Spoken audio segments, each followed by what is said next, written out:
o senhor Daniel Alfa, casado, 3 filhos. Ele é mestre em hidráulica e pneumática e especialista em expansão de átomos e professor universitário de física, atualmente diretor de negócios de engenharia no ramo metal mecânico. Daniel, por favor, recebê-los.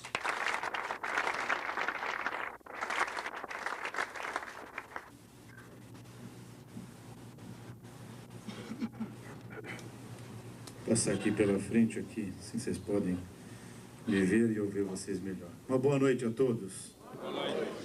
Primeiro eu queria agradecer, como eu sempre faço, primeiro a Deus por poder estar aqui, né? Não tem coisa melhor do que ser grato a Deus. Meu pai sempre diz que só está motivado quem está agradecido a Deus. E gostaria de, antes de me apresentar, também apresentar, está comigo também minha esposa, essa linda menina que Deus me deu, está aqui, né? Fica em pé para que todos fiquem aí com um pouquinho de inveja, né? É a minha menina linda que Deus me deu. O que nós vamos compartilhar com vocês, alguns minutos, né? É uma pequena parte da nossa vida, do que Deus é para nós, do que Deus foi, do que Deus tem sido e do que Deus será também, do que a gente acredita, né? Então é um pequeno resumo aí da nossa vida, de uma parte de testemunho. É um pouco diferente, talvez, de todos os testemunhos que você já ouviu na Donep. Uma boa parte a gente veio por dor, né? Vem por dor e que tem problema, está quebrado financeiramente, estava envolvido com outras seitas, com demônios. A minha história é um pouquinho diferente. Não, eu nasci num lar cristão, o meu avô nasceu na Alemanha, já era evangélico, já era um homem de fé e que acreditava nas coisas impossíveis, quando ninguém não acreditava mais, ele ainda estava dizendo, eu sei em quem eu tenho crido, o meu Deus é poderoso para fazer coisas. Eu nasci no meio desse lar, é um pouquinho diferente a história, né? Porém, quem sabe nesta noite, Deus, o Deus Todo-Poderoso, né? Que aqui está também nesta noite, ele possa tocar seu coração com essa singela história, né? Nasci numa família simples, apesar do meu avô, ele veio pouco antes da guerra, perdeu todos os bens que ele tinha lá, então era uma família simples, uma família relativamente quase pobre, não chegava a ser, porque ele era um homem que trabalhava e nunca deixou faltar nada para o seu lar. E, enfim, eu nasci em Santo André, eu não sou catarinense, apesar que eu moro agora nesse lindo estado aqui, né? Moro em Timbó, quem conhece, é uma cidadezinha pequena, é uma delícia morar naquele lugar, para quem fugiu lá de Santo André, daquela loucura toda. Mas eu nasci em Santo André, eu sou andreense da terra, e lá formei toda a minha família. E durante todo o período, quando a gente ainda era garoto, vivendo num lar cheio de fé, o meu pai sempre foi um homem de muita fé, o é até hoje, e sempre muito usado por Deus. A gente nasceu nesse lar cristão. Para vocês terem ideia, com 8 anos de idade eu já pregava o evangelho, o microfone nas praças públicas. Com 8 anos eu ganhei minhas primeiras almas para Jesus. Foi muito bom, uma experiência muito agradável. Meu pai fazia um culto ao ar livre e aí eu estava encostado numa banca de jornal num domingo de uma tarde com uma garoa, aquela garoa de São Paulo, e ele virou para mim e disse assim, agora é você que vai pregar, meu filho. Eu olhei para trás, não tinha ninguém. Eu disse, sou eu, papai? Tinha 8 anos. Ele disse, é você mesmo, filho. Eu disse, mas eu sou uma criança. Ele disse, vem cá, o Senhor é contigo, você pode falar. Não tinha ninguém na rua, uma garoa, um frio, domingo à tarde, e a gente estava, eu como garoto, como criança, estamos pregando para as paredes aqui, não tem ninguém neste lugar. Quando eu peguei o microfone, eu abri a Bíblia, meu pai teve que segurar o microfone, ainda não conseguia controlar os dois ao mesmo tempo, Bíblia e microfone, e abri em São Lucas, capítulo 2, versículo 1. E eu recebi a primeira revelação bíblica aos 8 anos, quando diz assim, não havia lugar para ele na estalagem. Ele era Jesus, que estava nascendo. E aí eu comecei a pregar. E nisso vinha subindo um senhor, uma marmita debaixo do braço, voltando talvez da hora extra de domingo, do trabalho, e viu um menino de 8 anos pregando, e falou, o que essa criança está aí, nessa garoa, né, falando, e parou do lado de lá da rua e ficou me ouvindo. Eu disse, sabe por que não tinha lugar para Jesus nascer na estalagem? Porque ele não veio para nascer e nem morar em estalagem. Ele veio para nascer e morar no seu coração, na sua vida, no seu lar, na sua família. Isso, uma criança de 8 anos. Não era eu, já era uma revelação do Espírito Santo que a gente estava tendo ali. E aí, meu pai disse assim, pôs a mão no meu ombro e disse, faz o apelo, filho. Eu disse, mas pai, e aí, tá bom. Quantos de vocês querem? Isso tinha um. Querem se entregar para Jesus. E aí o homem disse assim, menino, esse Jesus que você está falando eu quero. Eu não posso mais ficar sem ele. O que eu tenho que fazer? E veio em minha direção. E olhando para o meu pai com medo, e agora, pai? Diz, manda ele se ajoelhar. No meio da calçada, se ajoelhou. Meu pai pegou a minha mão. Eu nunca vou esquecer dessa cena. Toca a minha alma. Pegou a minha mão e colocou sobre a cabeça dele. E eu não conseguia nem orar, comecei a chorar, uma criança. E aí quando veio as palavras, disse, Jesus, abençoa este homem e dá uma paz que ele nunca sentiu na sua alma. Foi isso que eu disse. Ele começou a chorar também, ficou em pé e disse assim, você pode agora falar desse mesmo Jesus, menino, para minha esposa e para os meus filhos? E nós fomos para lá, a esposa se converteu, os filhos também, e hoje é uma grande igreja. Começou na casa dele, naquele bairro, chama Jardim Estela, em Santo André, uma grande igreja. Então a gente começou assim. E aí tínhamos um monte de sonhos, Deus foi abençoando os sonhos. Quando eu tinha 15 anos, eu trabalhava numa empresa alemã, chamada Hermann Jackson, que fazia modelos de fundição. E Deus, pelo seu grande amor, sempre foi comigo, e eu só tenho que agradecê-lo. A glória toda dele, eu transfiro toda para ele, porque ele merece toda essa glória. E ele abençoava em tudo que eu punha a mão. Eu comecei a trabalhar com a pintura, aprendiz de modelador de pintura. E aí os modelos, todo mundo dizia, olha, está muito melhor agora que você está trabalhando. Eu era um garoto de 15 anos, mas Deus abençoava. E aí tinha problema nas máquinas, disse, ó, põe esse menino aí, porque tudo que ele põe a mão dá certo, e põe ele para consertar as máquinas.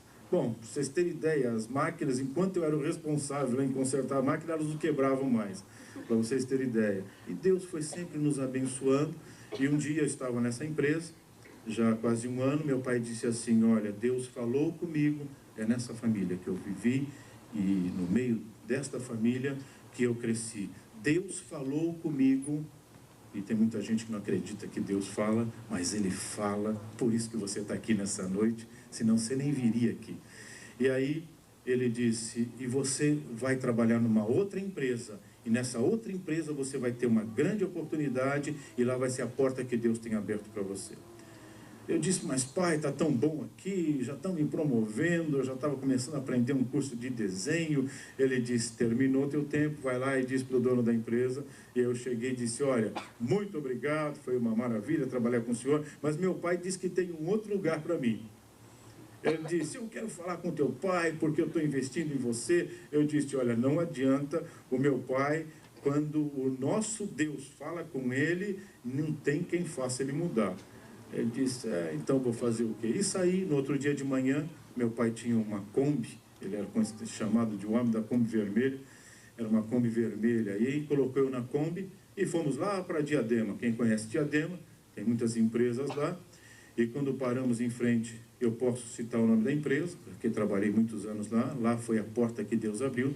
Quando eu cheguei em frente à empresa Prensa Schuller, meu pai parou a Kombi e disse assim, é nesta empresa que você vai trabalhar, porque Deus me falou. Olhei a placa, disse, tinha vagas, uma placa enorme, mais alto que esse teto, que escrito bem grande assim, não há vagas.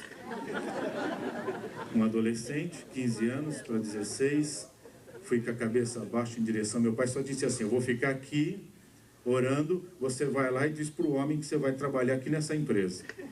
Aí bati lá na portaria, o guarda veio me atender e disse, olha, meu pai falou que tem um trabalho para mim aqui nessa empresa. Ele disse, avisa o teu pai que ele deve estar com algum problema com óculos, porque olha a placa lá, não tem vaga aqui nesse lugar. Ele disse, tá bom, o senhor me desculpa. Voltei para a Kombi e disse, pai, não tem vaga nenhuma nesse lugar. Talvez seja outro lugar que Deus falou, porque aqui não tem vaga. Ele disse, vem cá, meu filho. Sentei do lado dele na Kombi, ele encostou a porta, pegou a minha cabeça e pôs a minha cabeça no ombro dele, no peito, perdão. E disse assim: Jesus, tu falaste comigo e me mostrou que é este lugar que tu tem para o meu filho. Então, mais uma vez, para a tua glória, prova o teu amor, Pai. Disse assim: volta lá, filho. Se coloca no lugar do adolescente de novo. Vai com a cabeça baixa, dizendo: meu pai realmente está, enfim, está ficando velho, alguma coisa. Quando antes de chegar, o guarda já dirigiu a mim e disse assim: olha, é o seguinte, menino, talvez o teu pai sabe de alguma coisa que eu não sabia, e eu liguei lá em cima e disseram que é para você subir. Eu disse: ah, meu Deus. Tem alguém aqui que ainda não acredita que oração funciona?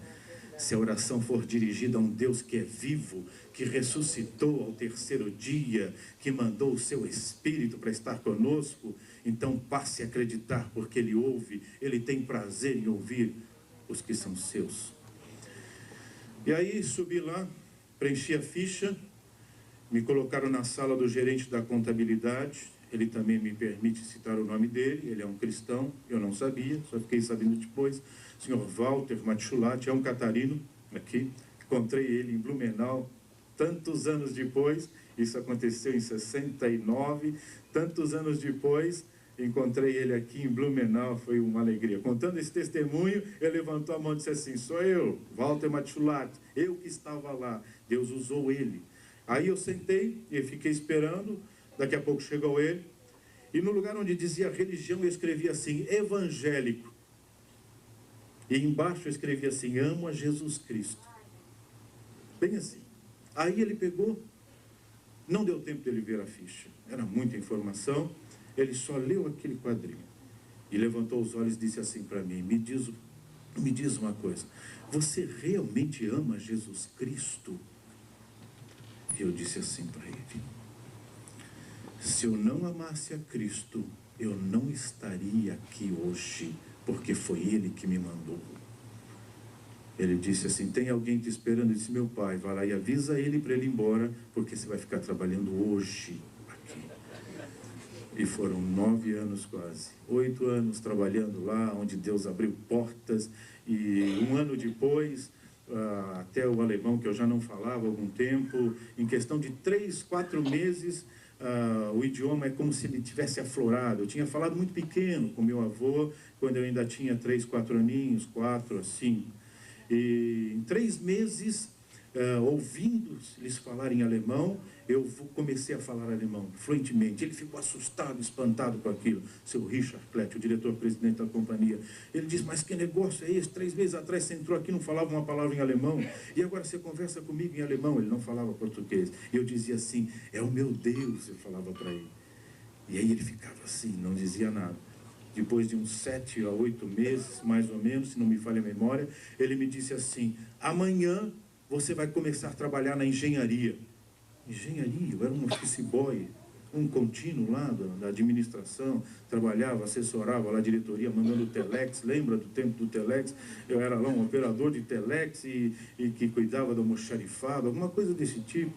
Nunca nem tinha conhecimento de... Eu disse: na engenharia? Ele disse: na engenharia. Chamou o gerente da engenharia, seu Carlinhos Raul, e disse: ensina tudo para esse menino que você sabe.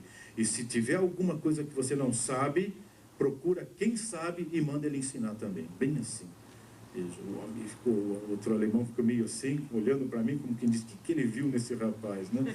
Para querer isso. É assim que Deus faz. Deus foi nos abençoando e passamos ali. Daí ele perguntou assim: mas e eu vou registrar ele como?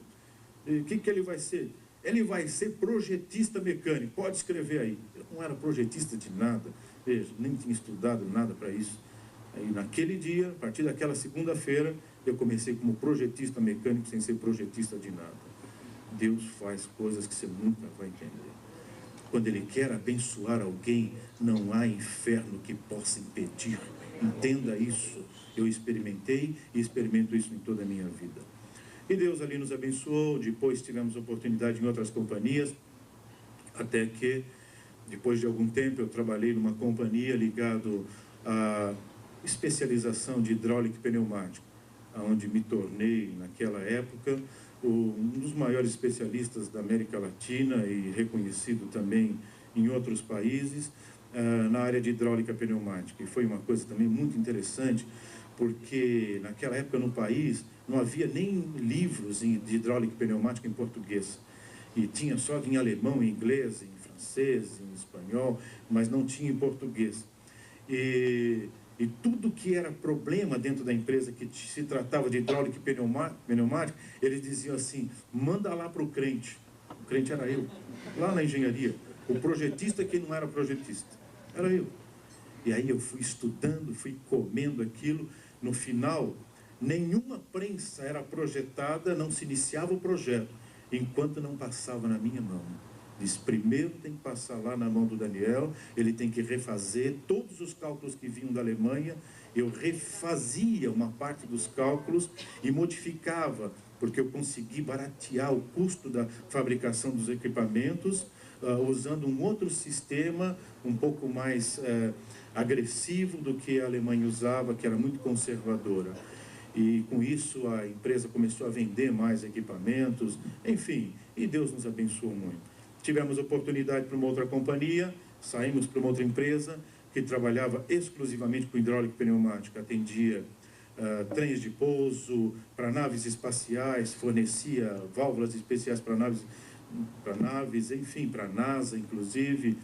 E como era uma área que eu gostava muito e tinha me especializado, começamos a trabalhar e eu assumi logo depois a gerência responsável pela engenharia simultânea e todos os novos lançamentos, os novos projetos. A gente participava a nível de reunião com todos os gerentes de engenharia mundial. E trabalhamos durante algum tempo como responsável geral por todos os novos projetos, e Deus ali nos abençoou muito. Eu vi muito a mão de Deus. Eu era chamado nos Estados Unidos de God Researcher, era o pesquisador de Deus, porque tudo eu falava assim: Deus vai me ajudar, eu dizia. Em tudo eu falava. Então eles diziam: um dia se Deus vai esquecer de você e você vai ter que fazer as coisas sozinho. Eu disse assim: Deus nunca se esquece de nós. O que Ele formou, Ele tem prazer em cuidar. Ele não te formou no ventre da sua mãe para deixar você morrer num deserto sem ninguém para poder te acalentar. Não, se não tiver ninguém, Deus está ao seu lado para te acalentar. Ele nunca nos deixa. Esse é um grande segredo que poucas pessoas se conscientizaram disso. E Deus ali nos abençoou até que houve um acidente, vocês se lembram, em 78, 28 de janeiro de 78, de 86, que houve a explosão da Challenge. E nós, como responsável, nós fornecíamos as válvulas para o comando dos sistemas principais de lubrificação e também de controle de combustíveis. E eu era o responsável técnico da empresa, e se fosse descoberto que o problema tinha sido do nosso produto, eu seria acionado, eu seria processado e poderia até ser preso, porque fornecemos um produto que causou 6 mortes, fulminante. Enfim, e aí fomos convocados rapidamente para lá e ficamos lá 42 dias internados. Ninguém saía, ninguém entrava mais dos que foram chamados, especialistas de vários lugares do mundo, e estava lá um brasileiro, um Gotterization, um pesquisador de Deus. Puseram no meu laboratório, eu tinha um laboratório ali na NASA, puseram no meu laboratório uma plaquinha escrito assim: Gotterization, pesquisador de Deus. No segundo dia que eu estava na casa, o diretor maior da casa, que está lá até hoje, um ateu, confesso, dizia ser ateu, não acredito, eu sou um físico nuclear e para mim não existe Deus, existe o que eu posso ver, o que eu posso tocar e o que eu posso criar, assim ele dizia. E no segundo dia ele disse assim para mim, encontrou comigo no corredor e falou assim: me diz uma coisa, você sempre diz que vai falar com teu Deus, que ele tem soluções, por que você não vai falar com ele? Quem sabe ele te ouve e até te dá uma solução para esse problema. Não havia mais solução. Deixa eu só explicar rapidamente, isso eu posso explicar. Existem algumas coisas que eu não posso falar, mas o que eu vou dizer é o que eu posso falar. Havia sido feita uma alteração de velocidade de empuxo nas turbinas. Nas naves anteriores a essa da explosão, a velocidade de empuxo chegava no máximo a 32, 28 mil quilômetros por hora. Porém, com esta velocidade de empuxo, o número de entradas e reentradas na estratosfera, desculpa, não tem outros termos, esses são os termos mais simples tecnicamente, entradas e reentradas é que é necessário calcular o tempo exato de saída da estratosfera, senão fulmina a nave espacial. É a mesma coisa que acontece com um meteoro, quando vai entrar na estratosfera, às vezes ele tem um tamanho 100 vezes maior, a estratosfera fulmina ele vira pequenos cascalhos. É mais ou menos o que iria acontecer com a nave, e tanto na saída como na reentrada.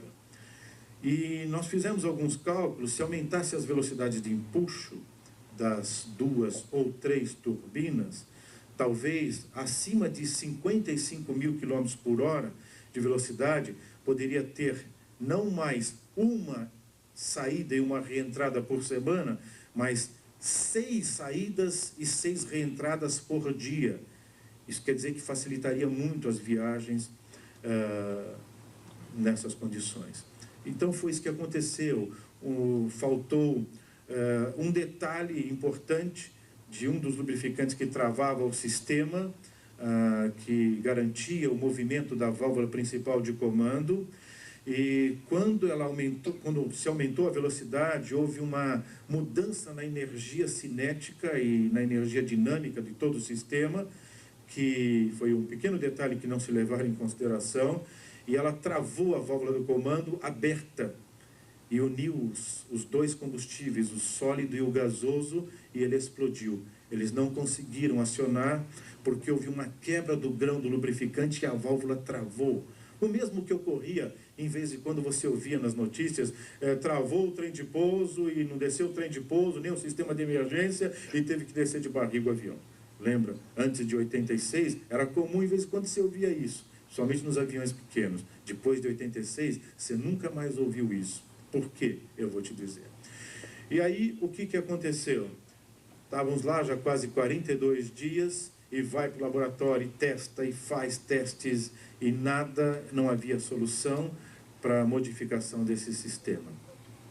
Quando foi já quase com 42 dias que estávamos lá, eu encontrei novamente esse ateu. Antigamente eu citava o nome dele, eu não posso mais, e ele disse assim para mim, não porque ele não permite, é que o sistema de segurança é que não permite. E o que aconteceu? Ele pegou e me disse assim no corredor, e aí, cadê o teu Deus? Será que ele não foi viajar? Quem sabe ele está passeando, não pode te ouvir? E zombou de mim ali, zombou de Deus. Naquela hora, eu vou dizer para vocês o que eu senti. Os meus dedos dentro do sapato, eles começaram a aquecer, esquentar. E eu ouvindo ele, eu olhava para o meu pé como querendo ver os meus dedos, porque eu não sentia mais eles dentro do sapato. Eles foram esquentando, foram aquecendo, e aquele calor foi subindo na minha perna, como se quisesse me queimar todo o meu corpo. E aí eu perdi o controle da boca, da língua, e eu disse assim para ele, hoje ainda você vai glorificar o meu Deus, porque ele vai me dar a solução. Ele disse assim para mim, se o teu Deus fizer isso, é sinal que ele fala com você, então é sinal que ele é vivo. Eu sou o primeiro a glorificar então o teu Deus, porque então ele merece. Ele disse, ninguém tinha solução. Tinha aproximadamente na casa de todas as áreas, de vários lugares do país, do mundo, desculpa, mais de 380 experts em diferentes áreas. E não havia solução. Eu voltei para o laboratório, eu disse, meu Deus, o que eu falei para esse homem? Eu não tenho solução nenhuma. E agora, Pai? O Espírito Santo me acalmou, eu senti uma paz, essa mesma que o irmão Rangel disse, que aquele empresário lá na Índia sentiu, eu senti uma paz, uma calma que entrou na minha alma. Voltei para o meu quarto, que era do lado do laboratório, ajoelhei, e comecei a orar. Disse: Deus, eu não tenho outro lugar para buscar solução a não ser em Ti, porque eu não tenho essa solução. Se não vier do céu, eu não tenho outro lugar. Eu estava com a Bíblia aberta, ela estava lá em Êxodo 30, 22, e lá tem algumas fórmulas que Deus deu para o perfumista e para o sacerdote, que fazia o incenso, que após a liturgia do culto na época era aspergido. E o Espírito de Deus tocou em meu coração. Quando eu abri os olhos da oração, eu vi todas aquelas especiarias e tal, e aí eu senti a direção de Deus. Ali estava a solução. Voltei para o laboratório e disse assim: eu já tenho a solução. Este dito ateu disse assim: só se Deus falou com você, só se você buscou no céu, porque ninguém tem nada até agora. Eu disse: é de lá mesmo que veio, é do céu, se você quer saber. Ele disse: então vamos ver. Alguns componentes não tinham, um tinha na Turquia, outro só em Israel. Os caças foram rapidamente lá, buscaram, em questão de horas já estavam de volta. Montamos no laboratório, havia um osciloscópio que podia medir qualquer alteração de energia cinética e simulava a velocidade até 150 mil km por hora, para ver quais eram as alterações de energia que ocorriam em todo o sistema. Montamos lá todo o sistema e aí eu peguei 2 gotas de betume. Sabem o que é betume? É o óleo grosso, petróleo bruto antes de ser tratado. Peguei 2 gotas, coloquei, eles ficaram todo mundo olhando para mim: o que você vai fazer? Eu falei assim: fique em paz. Da onde vem a fórmula, ele sabe o que faz, eu disse. Eu estava em paz, eu lhes confesso, não sabia, veja, como homem, se aquilo ia dar certo. Mas como servo de Deus, eu tinha convicção que o que Deus faz, Ele não brinca com seus filhos. Tinha convicção. E aí montamos e começou a testar. Chegou a 38 mil. Este homem, dito ateu, já andava de um lado para o outro. O osciloscópio, ele é enorme, ele tem quase 1,80 m de diâmetro. Você vê de longe. E não havia a menor alteração do grão, não se quebrava o grão. Chegou a 45 mil, nenhuma alteração. O melhor que existia anterior, quando era 28, ele já quebrava o grão e travava todo o sistema. Já estava a 55 e nada tinha acontecido. E ele já andando rápido de um lado para outro, e batia no meu ombro e dizia assim: mas que negócio é esse? Como é que é isso aí? De onde você foi buscar? E que Deus é esse? Como que é isto? E começou já, e me sacudia o meu ombro, como se queria tirar de dentro de mim o que é que eu tinha feito, de onde eu tinha tirado aquilo. E eu glorificando a Deus, ainda calmo, glorificando, agradecendo a Deus, e o osciloscópio foi subindo, 80, 85 mil quilômetros por hora, não acontecia nada, e se provou ao contrário. Quanto maior era a diferença de energia, quanto maior era a carga de pressão sobre o sistema, menor era o atrito, e melhor era a capacidade do grão para se submeter àquela situação. Era o contrário às leis da física, contrário ao que tudo se sabia até aquela época sobre aquele tipo de grão. Era o contrário, o oposto. E aí chegou, o equipamento só chega até 150 mil, quando já estava 140, parecia que a parede todinha ia arrancar, porque é um barulho ensurdecedor, insuportável, e nada havia acontecido. A performance era melhor. Quanto maior era a velocidade, maior era a carga e as diferenças de energia. A essa altura ele já estava pulando de um lado para outro, todo mundo gritando. Lá é comum, quando se descobre alguma coisa, é coisa de malucos, de pesquisadores, é o que se diz, né? Mas é isso mesmo, na realidade é um pouco assim também. Talvez o que você imagina é o que acontece lá. Quando se descobre alguma coisa, parece um bando de louco, todo mundo pulando, gritando. E quem descobre, tem uma lei na casa, quem descobre tem autonomia para decidir o que é que todo mundo vai gritar. É coisa de pesquisador mesmo. É bem por aí. E aí eu disse: parem, todos. Um gritava eureka, outro gritava não sei o quê. Todos agora vão gritar: glórias a Deus, aleluia, Cristo é vivo, só Ele faz estas coisas. E este dito ateu, eu falo e toca a minha alma, era o primeiro na frente gritando e pulando. Foi filmado e está lá na história da NASA. Veja, ele era ateu até aquele dia. Hoje ele não é mais, é um cristão que glorifica a Deus, serve a Deus e não faz nada sem falar com Deus. E ele diz: o que eu sei, eu só sei porque Deus permitiu que eu soubesse. Essa é a grande diferença.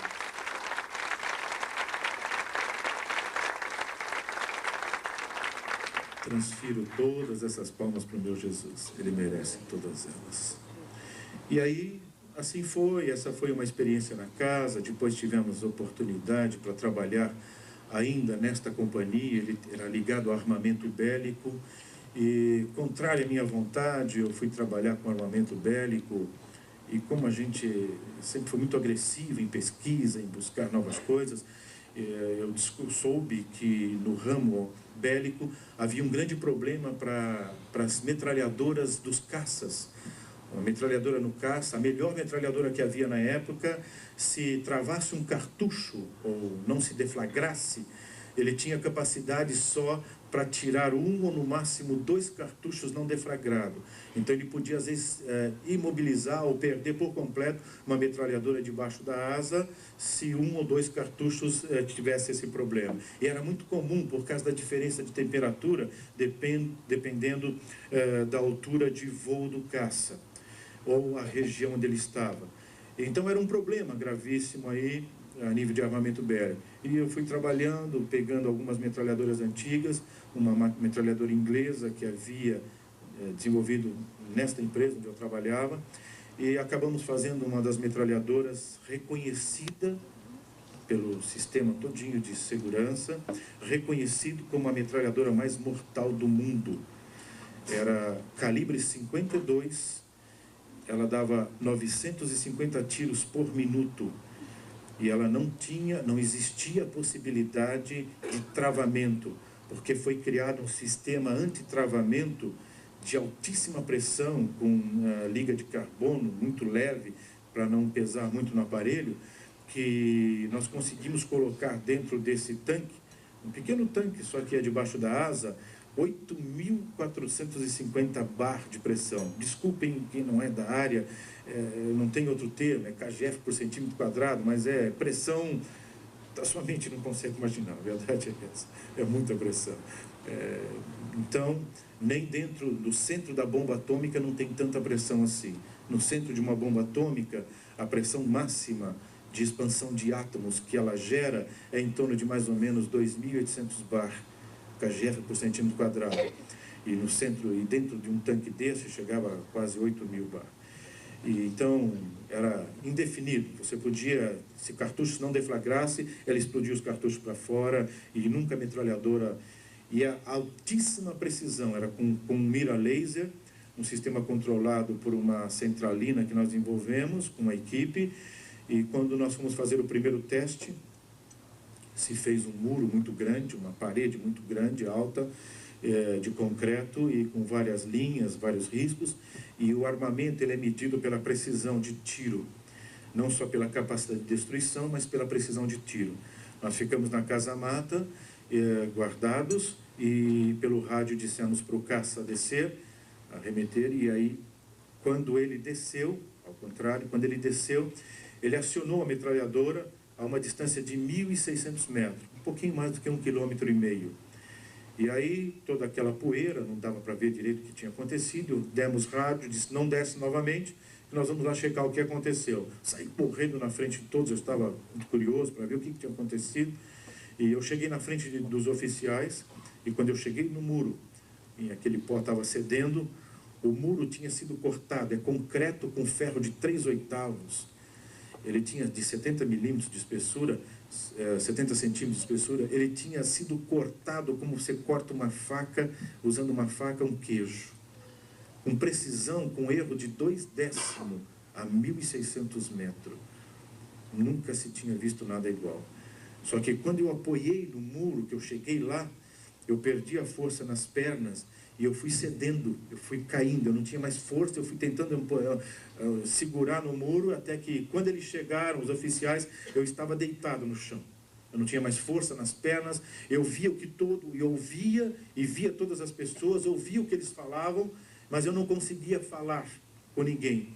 Sabia tudo que estava acontecendo ao meu redor, mas eu não tinha mais força nenhuma no corpo. Eu perdi completamente as forças. Vieram rápido, me captaram com o helicóptero, me levaram para o hospital da base e eu fiquei a noite toda, eu não consegui dormir. E as pessoas falando comigo, os médicos falando comigo, eu não conseguia pronunciar palavra. E via tudo que acontecia. Eu não movia um dedo sequer. E aquela noite, pasmem os senhores, Deus falou ao meu coração muito forte. Ele tocou no meu coração de uma forma muito forte. E uma das coisas que eu nunca vou esquecer, que ele me disse quando eu estava ainda no muro, como uma voz muito forte, disse: eu não te chamei para tirar vidas, eu te chamei para ganhar vidas. E eu entendi o que Deus estava querendo me falar. Mesmo sendo de um lar cristão, não era para aquilo que Ele tinha me dado condições de estudar, de trabalhar, de ter as condições de conhecer empresas no mundo inteiro, não foi para isto.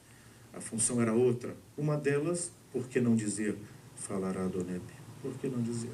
Uma delas.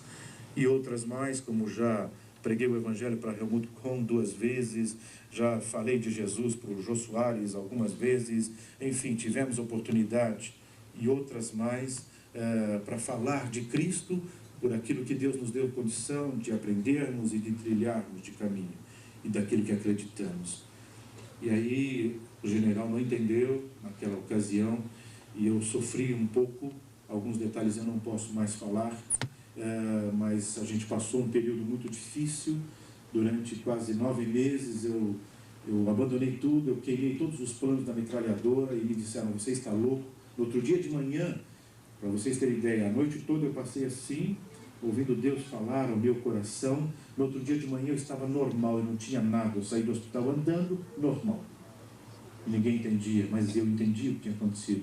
Cheguei no escritório e disse: olha, terminou, eu queimei todos os planos da metralhadora, e já tinham vendido milhares de unidades, principalmente por Oriente Médio, já tinham comprado muitas unidades, e já iam colocar isso em produção seriada, e eu queimei todos os planos, desenhos, tudo. Alguns dos cálculos do sistema, só eu tenho condição de fazer. Fui eu que desenvolvi, era uma variável de uma matemática com 8 variáveis, e que Deus me abençoou para me compreender aquilo, e eu consegui descobrir. Eu rasguei tudo isso, queimei tudo, joguei tudo fora, e ninguém mais tem acesso. Enfim, e aí o general disse: se você está com algum problema, vai para casa, descansa, e depois nós vamos te buscar, e você vai fazer tudo de novo. E é muito dinheiro que você vai ganhar. Passou um tempo, foram me buscar, eu estava lá na unidade da fábrica, desceram com o helicóptero lá, pararam a fábrica, pararam as ruas todas, e os PAs me pegaram calmamente, entenda isso, me pegaram calmamente, puseram no helicóptero: tal pessoa quer falar com você.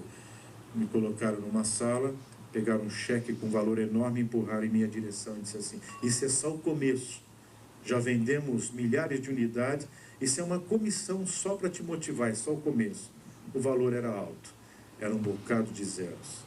Eu peguei o cheque de volta e virei e empurrei assim para o oficial.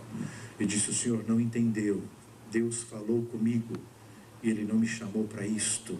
Eu sirvo a Deus, nem que eu tiver que procurar emprego, mas eu sou hoje um pesquisador desempregado e eu vou depender de Deus a partir de hoje.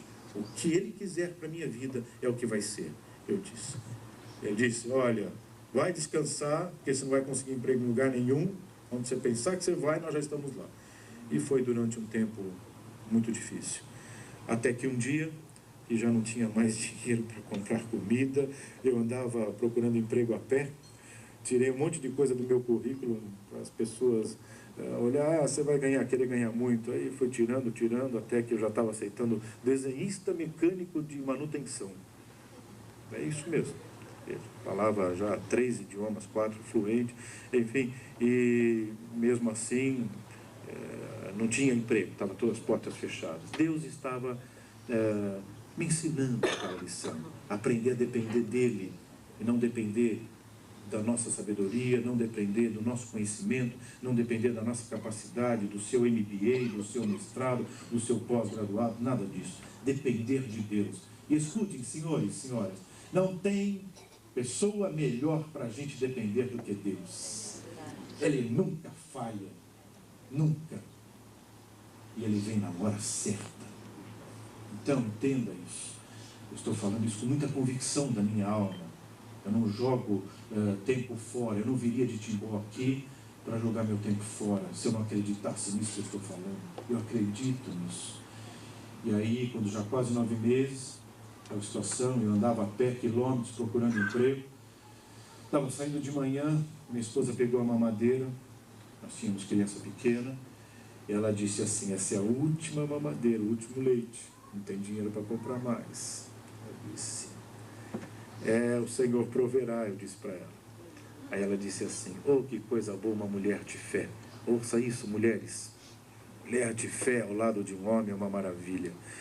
Ela estendeu assim a mamadeira para o céu e disse assim: Jesus, eu creio que hoje termina a nossa luta, porque o Deus que eu sirvo cuidou de nós durante todo esse tempo, e eu sei que hoje te dará a vitória. Pôs a mão no meu ombro, ela se lembra bem, e disse assim: vai, o Senhor é contigo.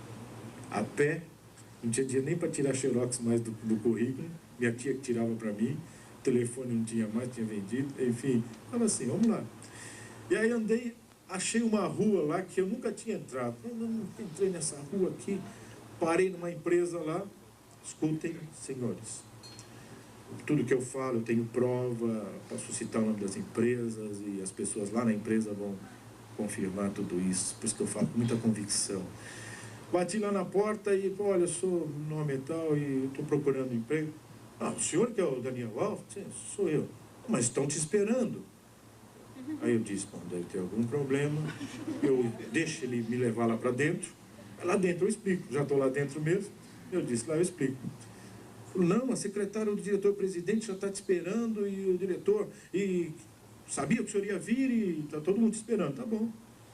Veio, eu disse, secretário do diretor, nem sabia se eu falava alemão ou não, já veio falando alemão no corredor, e tal, que bom que o senhor veio, ele já está lhe esperando, até agora eu não sabia quem era, eu só sei que era o diretor-presidente da companhia, me pôs numa sala muito grande lá, sentamos na sala, e ele disse assim, se apresentou, e aí eu disse: pô, agora eu vou ter que explicar para este homem o que aconteceu, e que eu não sou quem ele está esperando, deve ser algum outro Daniel Alfa, porque... Aí eu disse: olha, eu quero lhe explicar uma coisa, senhor. Eu nunca mandei currículo para a sua empresa, e eu não sei do que se trata, não sei o que está acontecendo, mas eu acho que eu não sou a pessoa que vocês esperavam, mas eu aproveitei a oportunidade para dizer para o senhor que eu estou procurando serviço. Ele falou, abriu a gaveta, tirou o meu currículo: mas esse currículo não é seu? Eu falei: sim, é meu currículo, mas não fui eu quem mandei. Ele disse: não, esse currículo não está aqui há 9 meses. Fazia 9 meses quase que eu estava desempregado. Há 9 meses, uma pessoa que é da sua igreja, você entregou para ele, ele veio e trouxe para mim aqui. Mas há 9 meses atrás eu não tinha colocação para o senhor. Eu disse: eu vou guardar, porque eu gostei desse currículo, e quando eu precisar eu vou chamar ele. Falou: e foi essa semana que nós precisamos. E eu mandei ele lhe avisar, mas naquele domingo eu não fui na igreja. Veja, eu não fui, porque Deus queria me mostrar isso, que Ele cuida. Ele estava querendo me mostrar: valeu a pena, meu filho, depender de mim. Para de depender de você e começa a depender de mim. Era isso que Deus estava querendo me ensinar. E eu tinha que aprender. E eu fui exatamente na empresa, ninguém tinha me avisado, e como se Deus falasse: aqui, meu filho, vai lá, é aqui o lugar que está lá. E nós estávamos esperando o senhor: vamos fazer o seguinte, eu quero tanto o seu trabalho aqui na companhia, e pelo que já falaram, que o senhor tem condição de fazer, que nós vamos fazer o seguinte: eu vou pagar um salário já de mês adiantado para o senhor. Já viram isso? É isso mesmo. Esse é o Deus que eu sirvo, e que te ama, que te trouxe aqui nessa noite. Veja, não fui eu que fui lá falar para o homem que eu não tinha dinheiro nem para comprar leite para outro dia. Não fui eu. Mas o meu Deus cuida dos detalhes da nossa vida. Eu sou testemunha disso. E aí a minha esposa, eu liguei para minha esposa, ela não deu nem tempo de eu falar. Ela só disse assim: já está empregado, não é, meu filho? Eu disse: é isso mesmo. Oh, mulher de fé, que maravilha. É isso. Eu disse, já estou assim e já tenho um salário adiantado já. Quando eu sair fora da fábrica, sair glorificando a Deus, não tenho vergonha não. Sair glorificando a Deus pela calçada, quem me visse, esse cara um maluco aí. Veja, sou sim, sou um maluco grato a Deus, que vale a pena depender dele, servir esse Deus. E ali Deus abriu muitas portas, e depois montamos um escritório nosso de consultoria, e fomos trabalhando com consultoria em empresas, pegando massas falidas, é isso mesmo. Deus me chamou para pegar massas falidas. As empresas, e eu tinha muito cliente, e tenho até hoje. Veja, só que hoje eu não trabalho mais com isso, hoje eu trabalho com uma única empresa, full time, então não adianta vir procurar meu serviço. Já passamos por esse trabalho. Mas se quiser ouvir de um Jesus que tira a massa falida, eu ainda conheço muito bem esse Jesus. Veja, e aí Deus nos levou a muitas experiências, uma grande empresa química, havia demônios naquela empresa, não tenho receio de falar isso. Eles terminavam de montar, de colocar, de vazar o líquido nas garrafas, quando a empilhadeira vinha para levantar com pallet, tudo amarrado, travado, as cordas estouravam e caía tudo antes de colocar no caminhão. Quando conseguiam colocar no caminhão, o caminhão batia, ou então vazava tudo no meio do caminho, chegava lá, não conseguia entregar a mercadoria, e a empresa cada vez mais afundando. E aí um dia, um desses empresários, dono dessa empresa, me viu eu falar num jantar que nem esse, similar a esse, lá em Jundiaí, São Paulo. E quando terminou o jantar, ele disse assim, por acaso você iria na minha empresa fazer uma consultoria? Ele queria uma consultoria, imaginou que eu ia lá na empresa fazer uma consultoria técnico-comercial, administrativa, enfim.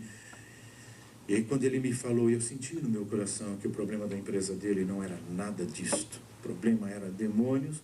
E depois ele me contou, olha, eu tenho uma tia que é sócia e ela é macumbeira e ela vai lá e asperge sangue de galinha nos muros da empresa para poder ela prosperar. E depois disso que ela começou a fazer, a empresa começou a afundar.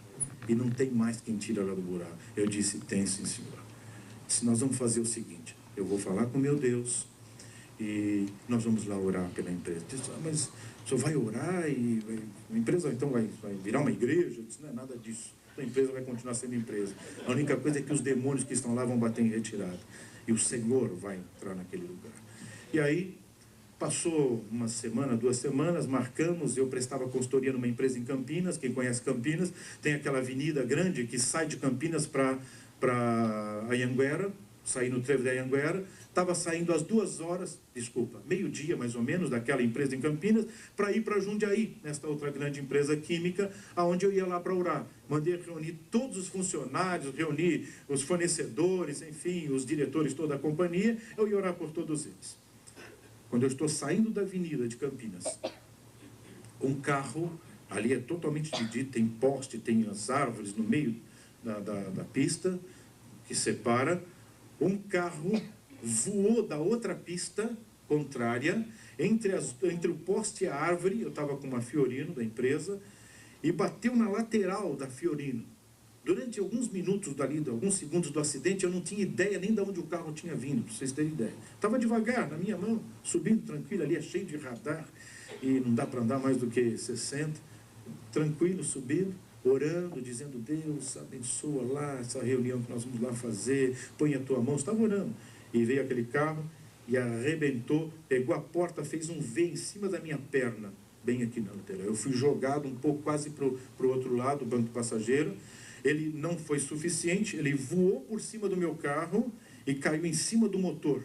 E ainda bateu e ainda foi um pouco mais à frente, eu nem deu tempo de frear, não deu tempo de fazer nada, eu não sabia nem o que estava acontecendo até então, e do jeito que foi, ainda bati no carro lá. Ficou todo esmagado meu carro, esmagado na frente, porque aí veio tudo para cá, e esmagado na lateral. Fiquei assim, não podia nem me mexer, bicho. Mas não tinha um corte, não tinha uma pancada, eu passava a mão na minha perna para ver, deve ter um hematoma, deve ter, que a porta fez um V em cima do meu fêmur aqui. Não tinha um arranhão, não tinha nada, nenhum hematoma, nenhuma dor, não tinha nada. A polícia chegou ali, tiveram que arrancar a porta para me tirar, o tenente da polícia militar e dos bombeiros, e ele disse, está bem, e aí quando eu saí fora, que eles tiraram a porta e queriam com a maca me levar, disse, está tudo bem. E ele olhava no buraquinho onde eu estava do carro e disse, mas como é que o senhor sobreviveu aí? Eu disse assim, eu tenho um airbag que chama-se Jesus Cristo, ele me abraçou, e eu ando abraçado com ele, e ele cuida de mim. E virei para ele e disse, ele quer cuidar da tua vida também, eu disse para ele. E aí ele me apalpava para, leva esse homem para o hospital, não vai levar para lugar nenhum. Ele disse, está tudo bem.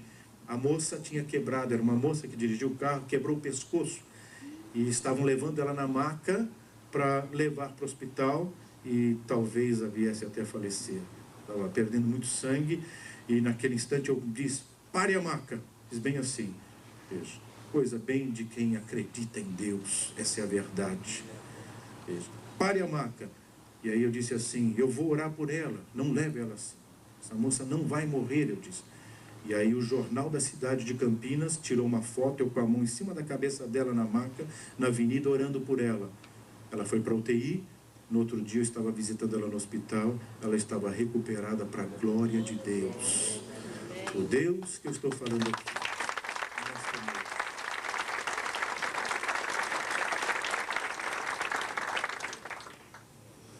É esse Deus que nós viemos lhe falar, de um Deus que faz, de um Deus que acontece, mas quando nós permitimos. Poderíamos ainda contar muitas coisas. Voo 402 da TAM, eu era um dos passageiros, era um dos. Mas como é que você está aqui? Morreu todo mundo?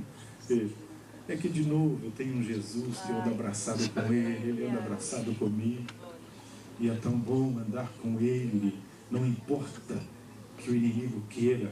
Tem pessoas preocupadas com inveja, com ciúmes, pessoas preocupadas que o casamento não vai dar certo, que a empresa não vai dar certo. É em nome de Jesus. Muda a tua convicção. É que a tua convicção está no teu MBA, no teu carro, no teu conhecimento. Está na hora de ter convicção em Deus. Aí sim você vai descansar em paz.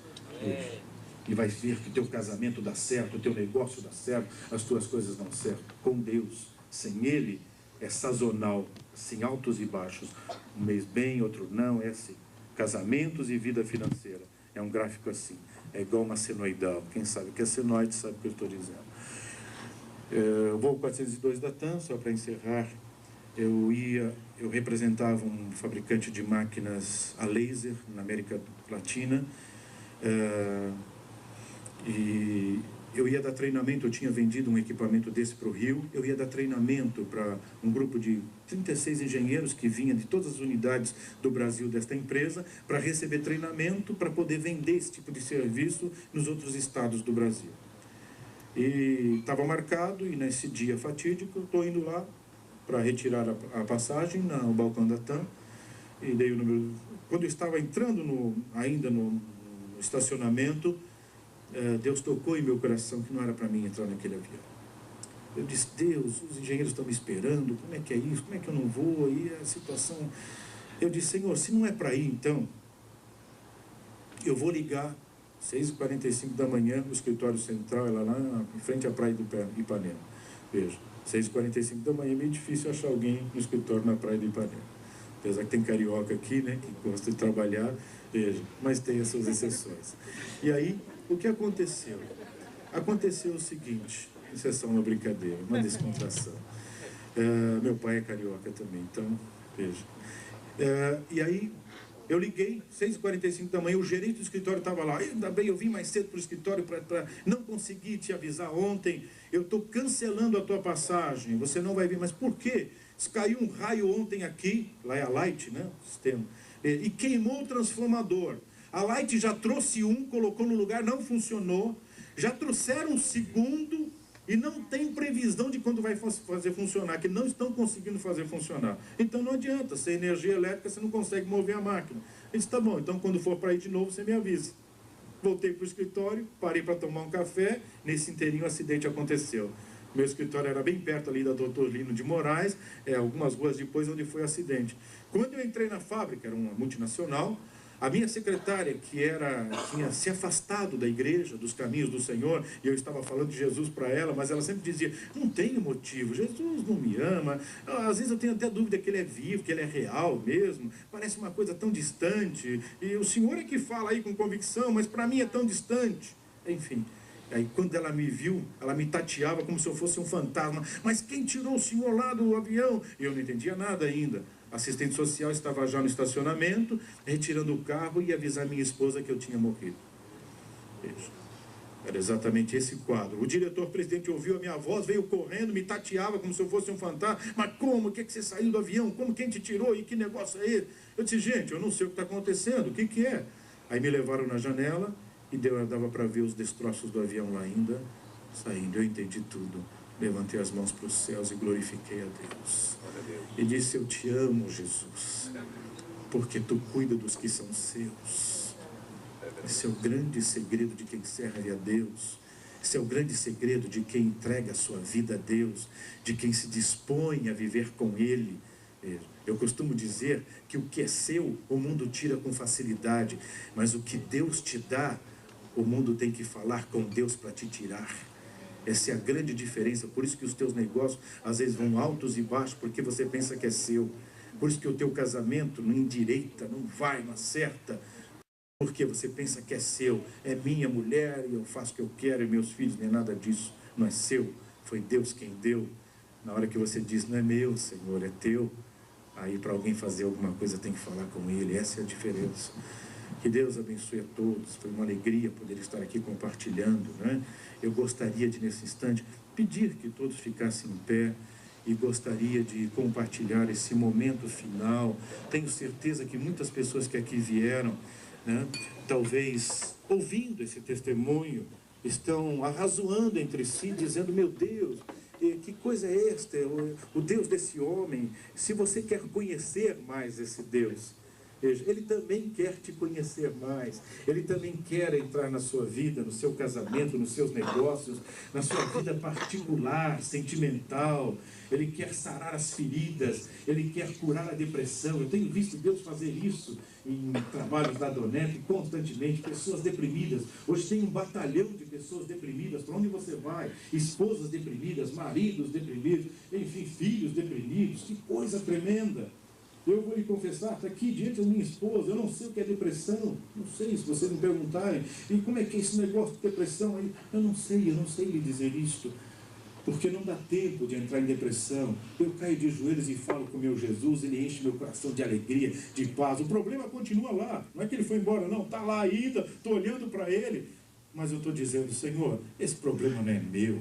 Eu entreguei para ti, Senhor, eu vou descansar. Tem um monte de passagem na Bíblia que explica isso. Josafá, a cidade estava cercada, e aí ele foi falar com Deus, e Deus disse, Josafá, essa batalha não é sua, é minha. Eu vou pelejar por você. É exatamente isso. E aí, sabe o que ele disse para Josafá, para provar se ele tinha acreditado mesmo? Vamos fazer o seguinte, Josafá, amanhã eu vou pelejar por vós. Vai dormir, como se ele estivesse falando, vai dormir, manda o povo todo dormir. Amanhã eu vou tratar desse assunto. Cidade cercada, todos os inimigos cercando a cidade, e Deus manda Josafá e o povo ir dormir. E que Deus é esse? É o Deus que é vivo, porque nenhum inimigo virá sobre os que são seus, se Ele não permitir. Então que vá descansar. Aqueles que são de Deus, vá descansar, deixa o mundo se turbar. Está na hora de você descansar. Descansar quer dizer viver em paz e voltar a viver, ter um casamento feliz e uma vida próspera com Deus. Eu gostaria de perguntar a alguém nesta noite que aqui veio, nos deu a satisfação da sua presença, acreditou naquilo que nós falamos. Eu não viria aqui nessa noite se eu não acreditasse no que eu lhes falei, eu não viria. Eu tenho essa postura, eu sou de descendência alemã, gosto das coisas certas, corretas. Hoje eu trabalho numa empresa lá em Timbó, está lá, para quem quiser ver, Deus tem feito maravilhas.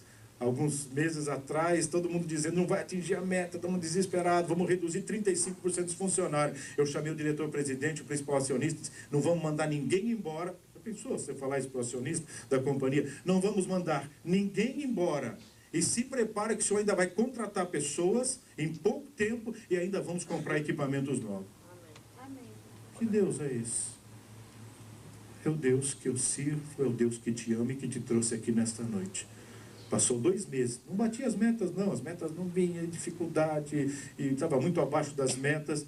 Lá para o 3º mês, quando ele me via no corredor, e daí? Como é que é? Como quem diz, e aí? E aquilo que você falou? Vamos ter que mandar a gente embora. Disse, não vai mandar ninguém embora não, eu dizia. Veja. Mas a coisa está ficando difícil. Eu disse, calma. Uma empresa na Inglaterra que fornecia um equipamento para uma empresa em Porto Alegre, com dificuldade, essa empresa em Porto Alegre não podia mais comprar porque houve um acordo lá na empresa na Inglaterra com a matriz desta outra empresa aqui no Brasil, e que eles não podiam mais fornecer esse equipamento. Disse, olha, se vira, desenvolve no Brasil. O equipamento rodou todos os meus concorrentes no Brasil. Todo mundo olhava a peça, torcia o nariz, isso não vou fazer não. Ninguém ia fazer. Aí ele me ligou, sabe que eu sou cristão. Diz, quem sabe, Daniel, você às vezes tem essas loucuras aí, você não desenvolveria esse produto? Eu disse, manda o produto. Quando nós abrimos a caixa, escute isso, quando nós abrimos a caixa, tinha 4 engenheiros que trabalham comigo, olharam para o equipamento e torceram o nariz e disse, não é para nós não, Daniel. Aí eu disse, glórias a Deus, isso é para nós sim, porque foi Deus quem mandou e nós vamos desenvolver. Mês que vem já estamos entregando o primeiro equipamento para a glória de Deus. Ninguém acreditava. Servir a Deus é isso, é quando ninguém acredita e continua acreditando. Porque Deus não se cansa de nós. Esse é o grande segredo de servir a Deus. Quando todo mundo acha que não tem porta, ele abre porta onde não tem. É diferente abrir porta onde tem parede. Tem parede, eu vou lá, quebro, eu faço uma porta. Eu quero ver se abrir porta onde nem parede não tem. Esse é o Deus que eu sirvo. Ninguém está vendo solução. Nem parede tem para abrir porta. Ele põe parede e põe a porta também. Eu sou testemunha disso. Alguém nessa noite que aqui entrou, que acreditou no que foi dito nessa noite, e tenha coragem de dizer a você mesmo, a sua esposa, as pessoas que te acompanham, eu preciso reconhecer melhor esse Deus. Eu preciso reconhecer os meus negócios, na minha vida conjugal, na minha vida sentimental. Se há alguém, eu gostaria de fazer um pouco diferente. Eu gostaria que você viesse aqui à frente. Eu quero orar por você, pedir a Deus pela sua vida. Eu sei que é um convite agressivo, é um convite diferente, mas eu gosto dos empresários daqui de Santa Catarina, porque eles são agressivos. Se tem que virar a mesa, a gente vira. E é isso mesmo que Deus espera de você. Quantas vezes, talvez você já chegou de manhã no teu escritório e baixou lá a cabeça na tua mesa e dizia, agora, o que eu vou fazer? As duplicatas estão aí, os impostos eu tenho que pagar, as situações estão aí e eu não tenho soluções. Como é bom quando a gente pode chegar no escritório de manhã e saber que Deus foi junto com você. Dá uma paz na alma. Há alguém nessa noite que tem coragem de sair do seu lugar e vir aqui? Eu gostaria de orar por você, olhar no seu rosto e não importa. Isso, tem gente com coragem, que coisa boa, que bom que vocês estão vindo. Jesus os ama, os trouxe aqui nesta noite e não vi a hora de vocês moverem do seu lugar. Tem mais espaço aqui, pode vir, tem mais espaço. Eu quero também dizer uma coisa, enquanto as pessoas estão vindo, quem sabe tem alguém aqui nessa noite também enfermo. Se tem uma coisa que Deus gosta de fazer, é sarar as enfermidades dos seus filhos. A Bíblia diz que Ele tomou sobre si as nossas enfermidades. Está vendo esse que está falando aqui? 2 hérnias de disco. O médico olhou depois da ressonância magnética e disse, já vai ficar aqui, já vai entrar na faca agora. Eu disse, não, doutor, eu vou falar com o meu Deus primeiro. Só se ele disser que é para mim operar. Caso contrário, não vou operar. Pegou o exame, ressonância magnética, jogou de volta assim para mim, é mais um daqueles crentes loucos. Então, eu não tenho nada para fazer por você. Bem assim. Veja. Voltei para casa. Escutem isso. Estou entrando, o meu filho nessa época tinha 7 aninhos, e ele ouvia sempre o carro chegar na garagem, e ele vinha correndo para me abraçar. Naquele dia ele veio de novo, e aí desci do carro gemendo de dor, meu filho veio e me abraçou. Aí eu gemi mais ainda. Disse, não, filho, papai acho que vai ter que ir para o hospital, mamãe vai ter que levar o papai para o hospital. Eu estou com muita dor. Ele só disse assim, 7 aninhos, escutem isso. Não, papai, nessa casa tem Jesus e eu vou falar com Ele. E Ele vai vir aqui, vai curar o senhor agora. 7 aninhos. Sabe o que é isso? Aí eu pensei, talvez ele vai orar depois. Não.